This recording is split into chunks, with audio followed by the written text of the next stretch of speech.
I have another question. I am a teacher, so speaking about unconditional love and treating the children and seeing them through the eyes of Source. I work in an international... Seeing them through the eyes of Source if it's easy. Yes.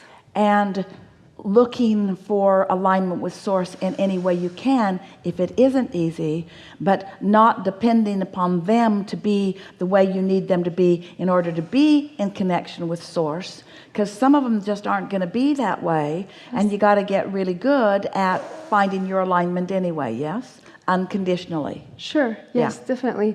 I just want to distinguish between being kind and firm. When do I need to set some lines and say, well, I'm sorry, this is wrong, you can't do that? And it's really hard for me. Unconditional love means I accept. Well, here's the thing. I don't know. Here's the distinction that you're looking for. Let's talk about some conditions. Let's talk about a rule that everybody is supposed to adhere to in order to make this cooperative experience happen. So there's this condition that has been established, and let's say, what's a rule in this environment that matters and is often broken? A lot. Well, I can't think about one, but for example, if they don't feel like reading, for example, now it's reading time and, oh, Miss Maya, we're bored, or we don't want to do that, or I don't understand this, and I know that they understand it, but they're not into learning, and it's only 45 minutes that I have to, display. So they're not cooperating. Yes. They're not cooperating. They're not even trying. They're not pretending they're interested. They're not vying for your approval the way you think they should. All right. So their behavior is different than you want. So there's a condition that's different than you want. But here's the distinction. You want that behavior or that condition not to affect the love that you have for them. Yes. Sure. The unconditional love that you have for them. So there you are. You can make their behavior bad, or you can make their behavior sort of normal. You can acknowledge that they are lovely children not doing what you want them to do. Okay. Lovely children who you love not doing what you want them to do. These are lovely children who I love not doing what I want them to do.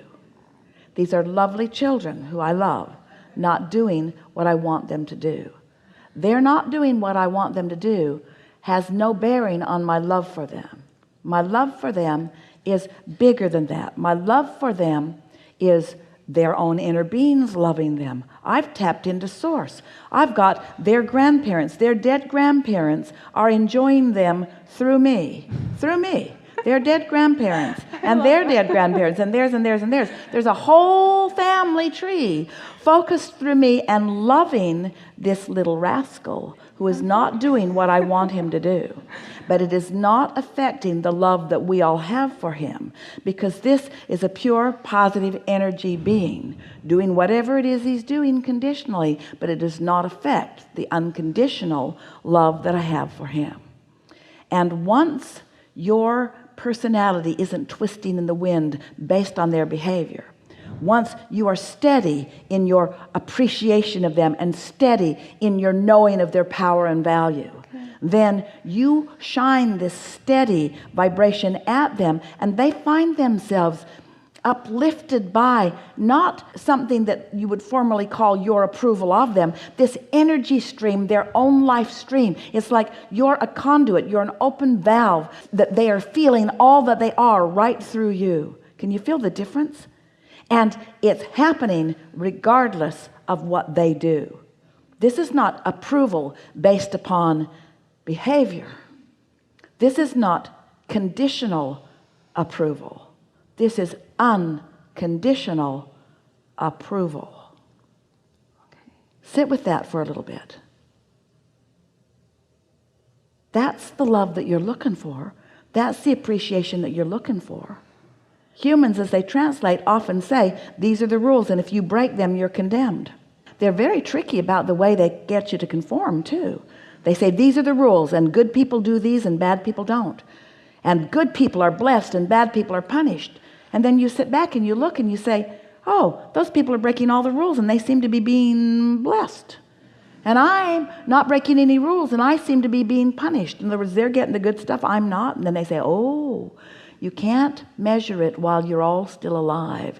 It's only after you're dead that the rewards or punishment really come. And you say, oh, so there's no way of really knowing until it's sort of like kind of too late. We say it's not like that at all. You can feel in the moment when you've tapped into your resources, and you can feel when you're depriving yourself of it, you see. You see, we don't want you to want to hold them as your object of attention in order to be the best that you can be for them. We want you to do it to be the best that you can be for you. It's your tapping in that we care about right here and now. They'll find their own in a question with us some way down the road. It's your alignment. It's your tapping into the resources. It's you feeling the benefit of loving. It's you feeling what it feels like. It's you getting, it's you getting the satisfaction of interacting with them and identifying an expectation about them, an expectation of success and happiness that you've put about them in your vortex, and then you holding yourself in alignment with your expectation about their success and happiness, regardless of some condition that they're showing you in this moment. You're steady. You are like a representation of their own inner being, steady, unconditional in your love for them. Okay, thank you. Yeah, that's good. That's really good.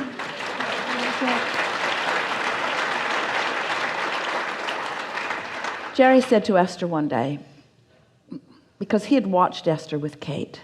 At that time, Kate was little, 5 or 6. And Esther had only adoring eyes for Kate. It didn't matter what Kate did, what Kate said. In Esther's eyes, Esther couldn't find anything other than unconditional love for Kate, no matter what. No matter what. And one day, Jerry was being very bad. And Esther found discomfort with his badness. And he said, I want you to pretend that I'm Kate. And it really got Esther's attention because she knew exactly what he meant. In other words, she made messes much bigger than that all the time. And so it made her realize that you can feel the way you decide to feel, and it's to your benefit always to find that way. So our encouragement is that you practice it when you're not with them. Hold them as images in your mind's eye and come into true adoration for each of them. And ask their non-physical angels and ancestors to join you in your appreciation of them. And tap in to a real vortexual expectation of them. And then just look at them in that vibrational attitude, and they will thrive in that source energy continuum. And when they misbehave by school standards, and you're able to acknowledge their misbehavior in the midst of your unconditional love for them, you will set them free. Wow, that was powerful. Okay. It's the most powerful. It's what everybody wants. You want to know your value and your worthiness, but you want to be able to make some mistakes too. How are you going to know what you do want unless you know what you don't want? So if you hold yourself to this undoable standard of always getting it right conditionally, then you never allow yourself the opportunity to launch any rockets, and then you've killed any possibility of expansion. Did you follow that? This is the most important conversation that we've ever had with anyone, anytime, or ever will. This is about who you are as you come into this physical experience. You've got to give yourself permission to be bad, to be unconditionally loved in your what you consider to be badness. Did you hear the fullness of that? Yes. Because somebody is going to not like something that every one of you are doing. In other words, you are bad in the eyes of someone all the time. Don't let them distort your view of yourself. Stick with the view of source. And if you're wanting to be the uplifter that you were born to be, then become vibrationally aligned with the way source feels about everyone that you are interacting with, and feel the benefit that it gives to you and to them. Really, really, really good. Yeah.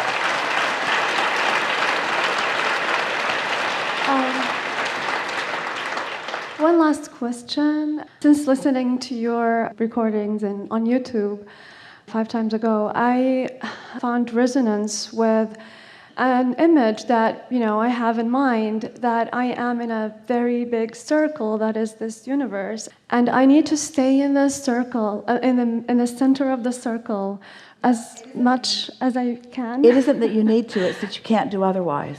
Okay. Because you're always going to be the center of your point of attraction. Exactly. And everything in all of the universe will revolve around you. That's just the way that it is. And so don't need to do it, just accept that you can't do otherwise. Okay.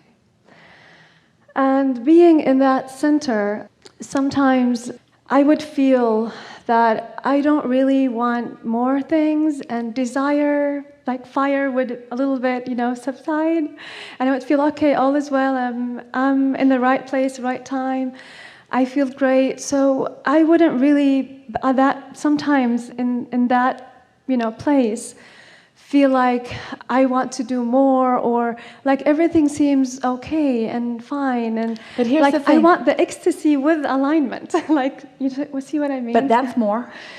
So that's more too. The conversation that we just had took thought beyond that which it has been before. We've never had a more productive discussion about this topic that we were chewing on just now. And so you just experienced expansion and evolution, and that's more.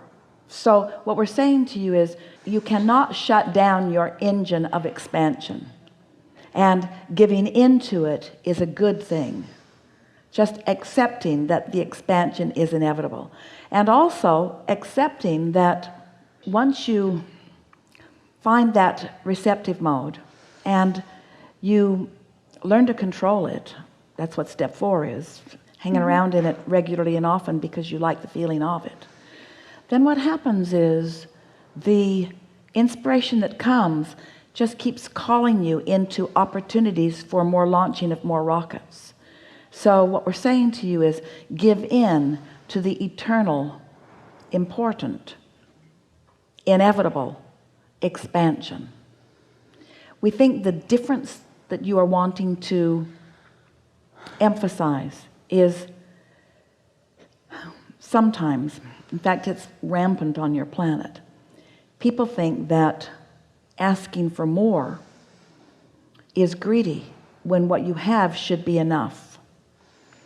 And what we want to explain to you is that you cannot stand still, and that perhaps what you're trying to soothe here is the conversation between materialism and spiritualism, between manifestation and alignment.